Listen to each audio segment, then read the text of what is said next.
السلام علیکم ورحمۃ اللہ وبرکاتہ۔ کیا حال ہے حضور؟ ٹھیک ہے؟ طبیعت ٹھیک ہے؟ حضور مسئلہ عرض یہ تھا کہ عصر کے بعد قرآن پاک پڑھنا یا پڑھانا یہ جائز ہے یا ناجائز ہے؟ مکروہ تنزیہی ہے یا نہیں؟ اور مکروہ اوقات میں قرآن پاک پڑھنا کیسا ہے؟ دوسرے اوقات مکروہ جو ہیں۔ جزاک السلام علیکم ورحمۃ اللہ۔ عصر کے بعد قرآن کی تلاوت جائز ہے، پڑھنا پڑھانا دونوں صحیح ہے، کوئی حرج نہیں۔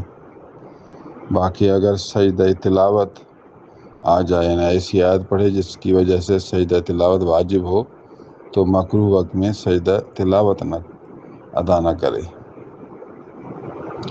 مثلا سورج ڈوبنے سے 18 منٹ پہلے سورج ڈوبنے تک، اس وقت میں سجدہ تلاوت نہ کرے، جو کہ مکروہ سجدہ ہے۔ یہ باقی قرآن پڑھے، مغرب کے بعد پھر سجدہ دے۔